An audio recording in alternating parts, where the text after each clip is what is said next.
Hello friends, एक बार फिर से आप सभी का हमारे यूट्यूब चैनल धैर्य स्टडी पॉइंट पे स्वागत है। हमारा टॉपिक चल रहा था महाद्वीपीय विस्थापन सिद्धांत और इसमें हमने पिछली वीडियो में डिस्कस किया था कि इस सिद्धांत के आखिरकार में जनक कौन है। वैगनर, जैसे कि मैंने बताया था कि वैगनर इस सिद्धांत के जनक माने जाते हैं और उन्होंने एक बुक भी लिखी थी और उस बुक में क्या क्या वर्णन दिया था वो सारा हम डिस्कस कर चुके हैं। दूसरा पॉइंट हमने ये जाना था कि इस सिद्धांत की मान्यताएं क्या रही, किस प्रकार एक ही भाग के सारे हिस्से थे। ये 7 महाद्वीप वर्तमान में हैं जो सारे के सारे महाद्वीप एक ही भूखंड से जुड़े हुए थे, जिसे वैगनर ने पेंजियो नाम दिया था और उसके चारों ओर जो जल था उसको पैंथालासा कहा था। ये कार्बोनिफेरस काल की बात थी। उसके बाद में धीरे धीरे ये अलग होते गए और वर्तमान स्वरूप में आए। आज अपन तीसरा पॉइंट देखने वाले हैं और वो तीसरा पॉइंट रहेगा साक्ष्य, यानी इस सिद्धांत के साक्ष्य।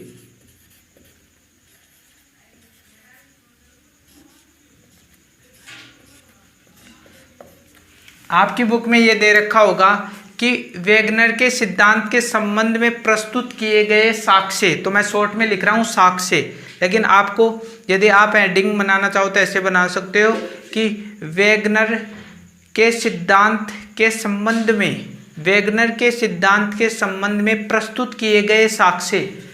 यानी वैगनर के सामने एक विकट परिस्थिति खड़ी हो गई थी जब ये सिद्धांत दिया। इसके वैगनर के सामने परिस्थिति ऐसी रही कि जब इन्होंने सिद्धांत दिया तो लोगों ने इन पर विश्वास नहीं किया और उन्होंने कहा कि कुछ हमारे सामने कुछ साक्ष्य प्रस्तुत करो तभी हम तुम्हारी बात को माने, ऐसे कैसे माने। और सही भी है कि जब हम अपन किसी चीज़ का प्रमाण देते हैं तब चीज़ें समझ में आती हैं, वैसे नहीं आती हैं। तो इन्होंने कुछ प्रमाण दिए, यानी कुछ साक्ष्य दिए, तब ही लोग इस सिद्धांत को समझने का प्रयास किया। तो सिद्धांत यानी ये साक्ष्य क्या क्या हैं वो देखने वाले हैं। तो साक्ष्य 4 प्रकार के इन्होंने दिए, यानी 4 प्रकार के साक्ष्य, 4 प्रकार के साक्ष्य इन्होंने अपने सिद्धांत में प्रस्तुत किए थे। ठीक है, तो पहला साक्ष्य क्या है? पहला साक्ष्य हमारे सामने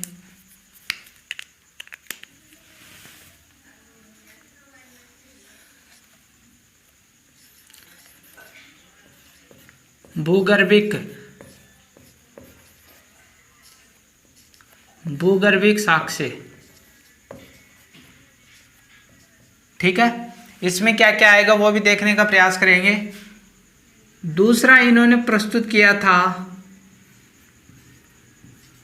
पूरा जलवायुविक,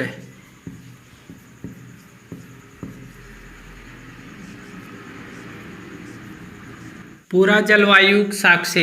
यानी इसमें वैगनर ने ये बताने का प्रयास किया कि वर्तमान में सारे 7 महाद्वीप हैं, उनकी जलवायु पर रिसर्च किया। इन्होंने खोजा कि जैसे उत्तरी अमेरिका है उसकी जलवायु कैसी है, अफ्रीका की कैसी है, यूरोप की कैसी है, एशिया की कैसी है, ऑस्ट्रेलिया की कैसी है।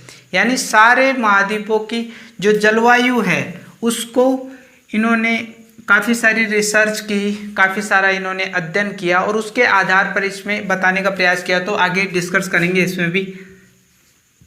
इसके बाद में पूरा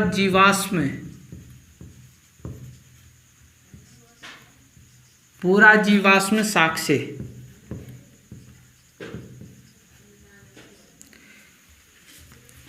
इसमें उन्होंने ये बताने का प्रयास किया कि जीवाश्म का मतलब जीवों के आधार पर, यानी किस महाद्वीप में कौन से जीव पाए जा रहे हैं। यानी कोई चीज़, मान लीजिए ये हिस्सा है और इसमें से कोई चीज़ अलग हो रही है, ये भाग अलग हो गया, तो मान लीजिए यहाँ पर कोई जीवाश्म रहे होंगे, यहाँ पर जो जीवाश्म है यहाँ पर भी होंगे, ये दोनों अलग होंगे तो यहाँ पर जो जीवाश्म पाए जाएंगे वो यहाँ पर भी तो पाए जाएंगे ना। तो उसके आधार पर ये समझाने का प्रयास किया। मैं बताऊँगा, आगे डिस्कस करेंगे अपन खुलकर कि कौन कौन से महाद्वीप में कौन कौन से जीवाश्म पाए गए। ठीक है, इसके बाद में चौथा हम देखने वाले हैं जैविक साक्ष्य। जैविक साक्ष्य ठीक है। तो प्रमुख रूप से आपके 4 साक्ष्य दे रखे हैं वेगनर के द्वारा, भूगर्भिक साक्ष्य, पूरा जलवायु साक्ष्य, पूरा जीवाश्म साक्ष्य, जैविक साक्ष्य। अब इनमें है ना जो वर्णन बहुत सारा दे रखा है, तो इसमें एक थ्योरी तो ये प्रस्तुत करते हैं Wegener, jigsaw fit theory. Jigsaw fit theory English में लिख रहा हूँ, इंग्लिश में ही है ये सिद्धांत, तो इसको समझने का प्रयास करेंगे। बहुत आसान है, बिल्कुल इजी है, ये सारे के सारे बिल्कुल इजी है। मैं सही तरीके से समझाने का प्रयास करूँगा आपको। दूसरा इसमें एक थ्योरी और प्रस्तुत की इन्होंने, ग्याना पठार तथा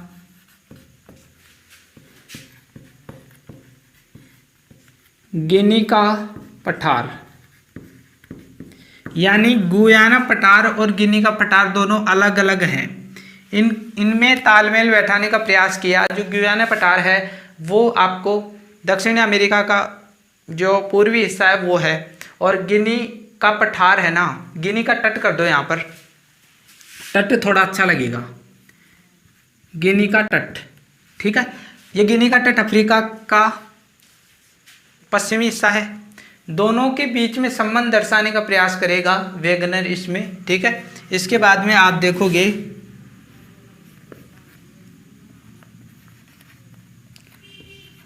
न्यू इंग्लैंड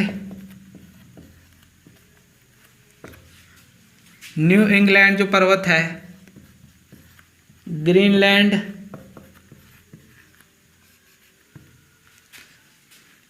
यानी न्यू इंग्लैंड, ग्रीनलैंड, स्कॉटलैंड,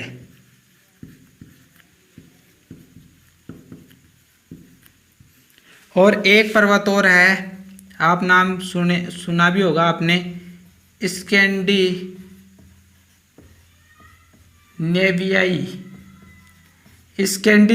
पर्वत। तो ये जो पर्वत हैं इनके बीच में संबंध दर्शाने का प्रयास किया। इन्होंने ये कहा कि ये सारे पर्वत एक ही भाग के हिस्सा थे और ये धीरे धीरे अलग हो गए। इन्होंने ये समझाने का प्रयास किया था। तो अपन इनकी एक एक का वर्णन करने वाले। फ्रेंड्स, मैंने आपके लिए मैप तैयार कर लिया है। आपको लग रहा होगा कि अचानक ये मैप कहाँ से आ गया, तो मैंने वीडियो रोककर आपके लिए मैप बना दिया ताकि आपको चीज़ें क्लियर हो सके। भूगर्भिक साक्ष्यों को इस मैप के आधार पर अपन समझने का प्रयास करेंगे। बिल्कुल ईजी है, ज़्यादा दिक्कत यानी टेंशन लेने की ज़रूरत नहीं है। तो सबसे पहले अपन देखने का प्रयास करेंगे कि जिग-शॉ फिट थ्योरी क्या है। यानी वैगनर ने यह बताया कि यदि कंप्यूटर ग्राफिक तरीके से इन सारे महाद्वीपों को जोड़ा जाए, यानी पास में लाया जाए, तो एक भूखंड बनता है। कैसे, मैं बताने का प्रयास करूंगा। यानी पहले समझ लो कि कंप्यूटर ग्राफिक तरीके से,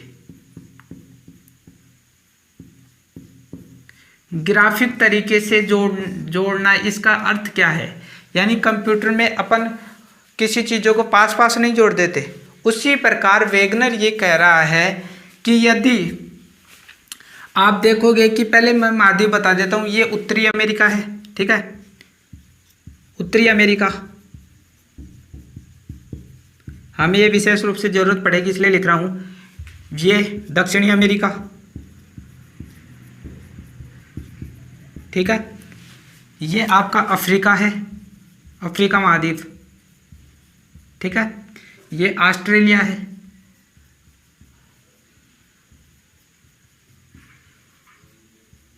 ठीक है। और ये यहाँ पर ये आधा हिस्सा है ना इसका, ये यूरोप आ जाता है और ये एशिया आ जाता है, ठीक है। और यहाँ पर अंटार्कटिका महाद्वीप आता है, ठीक है। ये जो भाग है महाद्वीप नहीं है, लेकिन ये अपन के काम आएगा इसलिए मैंने लिखा है। ये ग्रीनलैंड है, ठीक है। यहाँ तक क्लियर हो गया होगा। अब मैं ये बताने का प्रयास कर रहा हूँ कि ग्राफिक तरीके से कैसे जोड़े। तो वैगनर ने बताया कि ये जो अफ्रीका महाद्वीप है, इसका जो ये हिस्सा है, यानी ये भाग देख रहे हो आप, ये हिस्सा यदि इस भाग से जोड़ा जाए तो एकदम फिट बैठता है। आप भी देख सकते हो, आप भी यदि इस हिस्से को ऐसे के ऐसे यहाँ पर लेकर आते हो तो आप सोचोगे कि ये अफ्रीका दक्षिणी अमेरिका का ही भाग रहा होगा। आपके माइंड की जो तर्क शक्ति है उसके आधार पर खरा उतर रहा है ना ये सिद्धांत, आप भी मान रहे हो कि ऐसा हो सकता है। ठीक है, अब आप देखोगे कि ये जो भाग है वो इस क्षेत्र का हिस्सा रहा होगा। वेगनर ने बताया ये सारा का सारा भाग है जो इस क्षेत्र का हिस्सा रहा होगा, ऐसे कैसे जुड़ गया होगा। ये यहाँ से ही धीरे धीरे अलग होते गए, दक्षिणी अमेरिका से अफ्रीका महाद्वीप अलग हो गया, ये यूरोप और एशिया यानी यूरेशिया दोनों को मिलाकर कहते हैं, तो ये हिस्सा इससे अलग हो गया कालांतर में, और ये भाग इससे अलग हो गया।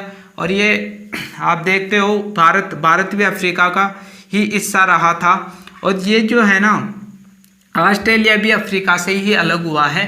तो इस प्रकार आप देखते हो कि सभी महाद्वीपों को ग्राफिक तरीके से यदि अपन मिलाते हैं, पास पास लाते हैं, तो एक ही भूखंड बनता है जिसे अपन पेंजिया का नाम दिया था। ठीक है, तो आप कॉफी में कैसे लिखोगे सिद्धांत को, कि ध्यान से सुनिएगा, आप लिख भी सकते हो, धीरे बोलूँगा। कंप्यूटर ग्राफिक तरीके से, वेगनर के अनुसार कंप्यूटर ग्राफिक तरीके से सभी महाद्वीपों को पास पास लाया जाता है, तो ऐसा प्रतीत होता है कि सभी महाद्वीप एक ही भाग का हिस्सा रहे होंगे। ये सारा का सारा सिद्धांत कौन सा है, जिगसॉ फिट थ्योरी। ठीक है, क्लियर हो गया होगा। अब अपन दूसरा सिद्धांत देखते हैं, गुयाना पठार तथा गिनी का तट। आखिरकार में ये क्या है, गुयाना, ये जो देख रहे हो गुयाना पठार, इसको थोड़ा मिटा देता हूँ मैं, इसकी कोई ज़रूरत नहीं है हमें अभी। ठीक है, तो ये जो गुयाना पठार है, जो गुयाना पठार ये है, ये भाग गुयाना पठार का। ठीक है, ये सारा का सारा गुयाना पठार की भूमि है। ठीक है, तो मैं लिख रहा हूँ यहाँ पर गुयाना पठार, या आप इसको ये भी बोल सकते हो गुयाना उच्च भूमि, कहीं कहीं पर लिखा होता है गुयाना उच्च भूमि। ठीक है, इसके बाद में ये गिनी का तट है, आप बार बार सुनते होंगे गिनी का तट, गिनी का तट, तो ये सारा का सारा ये भाग है गिनी का तट। ठीक है, तो ये गिनी का तट है, गिनी का तट, या आप इसको गिनी की उच्च भूमि भी बोल सकते हो। तो इसमें क्या समझाने का प्रयास किया वेगनर ने, कि ये दो क्षेत्र हैं, इनकी जो चट्टान की जो संरचना है, यानी चट्टान की संरचना भी समान है, संरचना। ठीक है, यानी इन दोनों क्षेत्रों की आकृति एक जैसी मिलती जुलती है, तो इससे अपन ये लगा सकते हैं कि ये भाग इसका हिस्सा रहा होगा। वेगनर ने भी यही बताया कि दोनों की आप देखोगे संरचना, आकृति देखोगे दोनों क्षेत्रों की, तो आपको ऐसा लगेगा कि ये जो गिनी का तट है वो गुयाना पठार से मिला हुआ था पहले, फिर बाद में ये अलग हो गया। एक तो संरचना का देता है, दूसरा इसमें ये बताता है कि ये दोनों जो चट्टानें हैं, ये चट्टानें हैं। ठीक है, ये दोनों चट्टानें हैं, या आप भाग भी बोल सकते हो, इसको क्षेत्र भी बोल सकते हो। इनकी जो निर्माण होने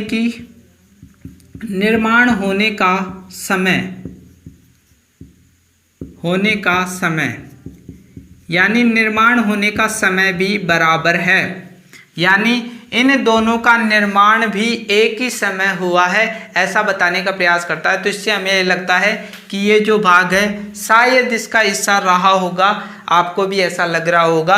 तो यही था गुयाना पठार और गिनी तट। मैंने मैप इसीलिए बनाया ताकि आपको चीज़ें क्लियर हों। आप इसका स्क्रीनशॉट लेना चाहो तो एक बार ले सकते हो। ले लिया होगा आपने स्क्रीनशॉट।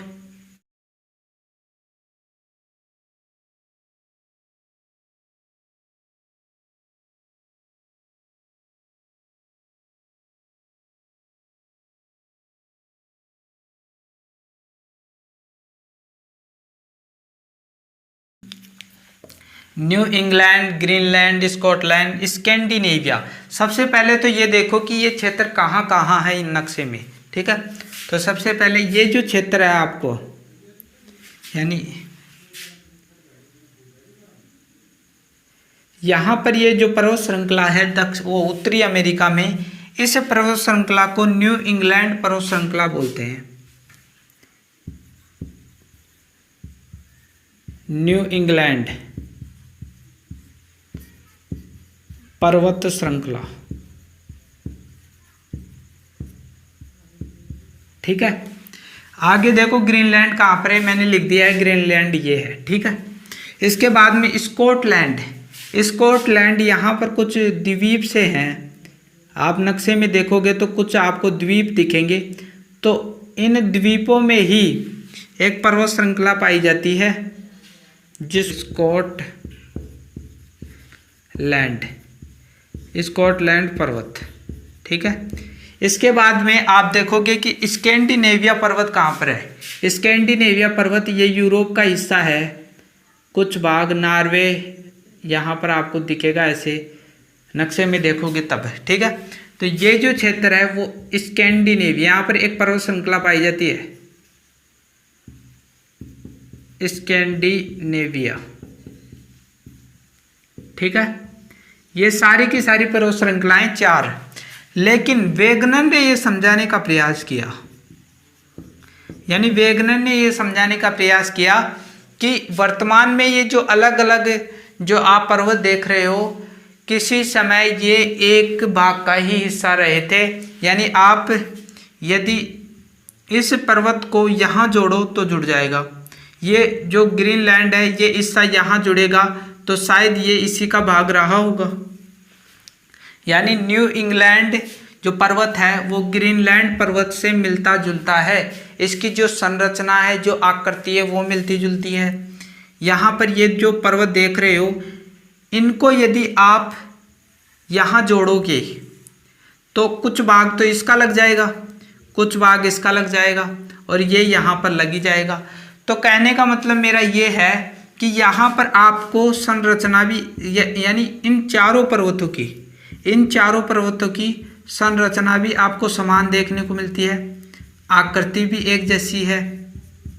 तो वेगनर ने इन सभी चीज़ों का रिसर्च किया है, इन सभी चीज़ों की अध्ययन किया है। उसके बाद में इन्होंने बताया कि ये सारे के सारे पर्वत एक ही भाग का हिस्सा रहे थे, यानी अपन मान सकते हैं कि सारे महाद्वीप एक ही भाग का हिस्सा रहे होंगे। इसके बाद फ्रेंड्स अपन अब देखने वाले हैं पुरा जलवायुविक साक्ष्य, ठीक है। पुरा जलवायुविक साक्ष्य आखिरकार में होते क्या हैं।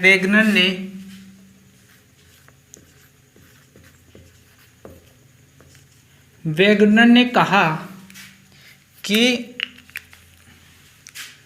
जर्मनी, ब्रिटेन और रूस, यानी साइबेरिया रूस भी लिख सकते हो, इन क्षेत्रों में कोयला पाया जा रहा है, ठीक है। और जो भूमध्य रेखा का क्षेत्र है,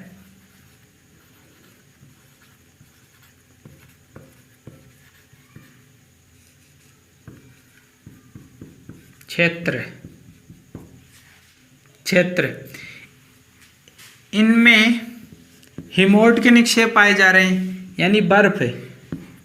हिमोट किसे कहते हैं? बर्फ को कहते हैं, ठीक है। बर्फ के निक्षेप यानी जमाव पाए जा रहे हैं। उन्होंने ये कहा कि जर्मनी, ब्रिटेन और रूस में कोयला पाया जा रहा है और भूमध्य रेखा या विषुवत रेखा या 0 डिग्री अक्षांश रेखा पर हिमोंड पाए जा रहे हैं। लेकिन सबसे पहले अपन को ये ध्यान होना चाहिए कि जर्मनी, ब्रिटेन, रूस कहाँ पर है। तो आप देखोगे कि ये सारा का सारा भाग रूस का है, रूस, ठीक है। यहाँ पर आपका जर्मनी पड़ जाता है, ठीक है, और इसके आसपास ब्रिटेन पड़ जाता है, ठीक है।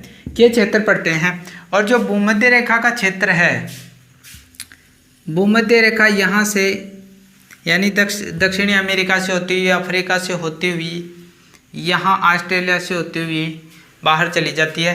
तो ये भूमध्य रेखा है, ठीक है, भूमध्य रेखा। अब वेगनर ये समझाने का प्रयास कर रहे थे कि यहाँ पर कोयला मिल रहा है, कोयला मिल रहा है और यहाँ पर हिमोड मिल रहे हैं। तो मैं आपको एक चीज़ क्लियर कर दूं कि यहाँ पर बर्फ़ के निक्षेप नहीं मिलने चाहिए। क्यों? क्योंकि यहाँ पर तो तापमान बना रहता है, यानी यहाँ पर सबसे ज़्यादा तापमान पड़ता है। आपने देखा होगा कि भूमध्य रेखा पर सूर्य की किरणें लंबवत गिरती हैं तो बहुत सारा तापमान पाया जा रहा है, और यहाँ पर हिमोड पाए जा रहे हैं। और यहाँ पर कोयला नहीं पाया जाना चाहिए, क्योंकि कोयला तो वहाँ पाया जाता है जहाँ पर बड़े बड़े वृक्ष जमीन के नीचे दब गए होंगे। यहाँ पर ये बर्फीला क्षेत्र है, यहाँ पर यानी कहने का मतलब यहाँ पर तापमान अधिक पाया जा रहा है, यहाँ पर शीतोष्ण कटिबंधीय जलवायु पाई जा रही है, तो यहाँ पर बड़े बड़े वृक्ष नहीं हो सकते। भूमध्य रेखा के ऊपर बड़े बड़े वृक्ष पाए जाते हैं, यानी बड़े बड़े वृक्ष यहाँ पर पाए जाते हैं, क्योंकि यहाँ पर हर शाम को वर्षा होती है भूमध्य रेखा पर। तो ये जो सारा का सारा जो ये पेड़ हैं, वो जब भी भूगर्भीय हलचल हुई तो ये पेड़ यहाँ पर दब गए होंगे और उसी से कोयला बना। तो ये कोयला यहाँ पाया जाना चाहिए, वो यहाँ पाया जा रहा है। ऐसा क्यों हुआ?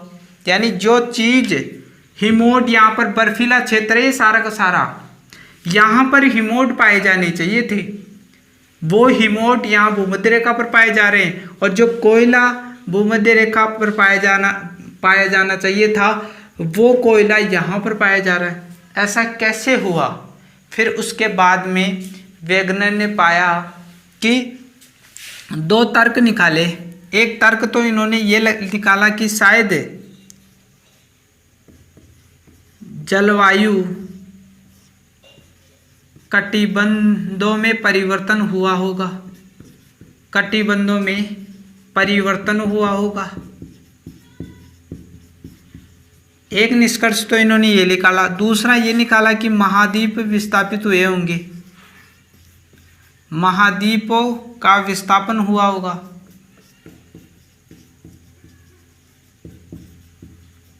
ये दो तर्क निकाले। फिर लास्ट में इस तर्क को इन्होंने सही नहीं माना। उन्होंने ये सोचा कि इतनी जल्दी जलवायु परिवर्तन नहीं हो सकती, यानी यहाँ पर उष्ण कटिबंधीय जलवायु पाई जाती है और यहाँ पर शीतोष्ण कटिबंधीय जलवायु पाई जाती है, इसलिए बर्फीला इलाका है और यहाँ पर उष्णता ज़्यादा पाए जाने के कारण गर्मी होती है। तो इस थ्योरी के अनुसार इन्होंने कहा कि शायद यहाँ पर कटिबंधीय क्षेत्र रहा होगा, यानी शीतोष्ण कटिबंधीय क्षेत्र रहा होगा जो किसी समय ऊपर चला गया होगा, और यहाँ पर जो यहाँ पर जो बर्फीला इलाका था वो यहाँ पर आ गया होगा।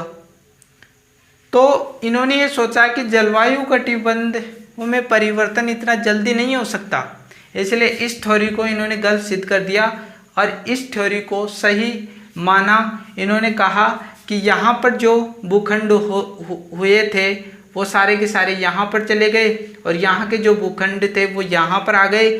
यहाँ पर जो पेड़ पौधे किसी समय दबे थे और यहाँ पर जो धरातल था वो यहाँ पर जाएगा, तो यहाँ का जो कोयला है वो यहाँ पर पाया जाएगा और यहाँ का जो हिमोड के निक्षेप हैं, बर्फीले क्षेत्र हैं, वो यहाँ पर पाए जाएंगे। इसका निष्कर्ष इन्होंने यही निकाला। तो फ्रेंड्स, आज की वीडियो में इतना ही। वीडियो थोड़ा लंबा हो जाएगा, अगली वीडियो में मिलते हैं। यदि कुछ चीज़ समझ में नहीं आ रही है तो आप हमें कमेंट कर सकते हो, अगली वीडियो में मैं और भी डिटेल से आपको समझा दूंगा। तो यदि आप हमारे YouTube चैनल पर नए हो तो आप हमारे YouTube चैनल को सब्सक्राइब करना ना भूलें, बेल आइकन को दबा दो, ऑल पे टिक कर दो, ताकि जो भी मैं डालूँ YouTube पर वो अपडेट आप तक पहुँच जाए, आप वीडियो देख लें। तो मिलते हैं अगली वीडियो में, तब तक के लिए थैंक यू।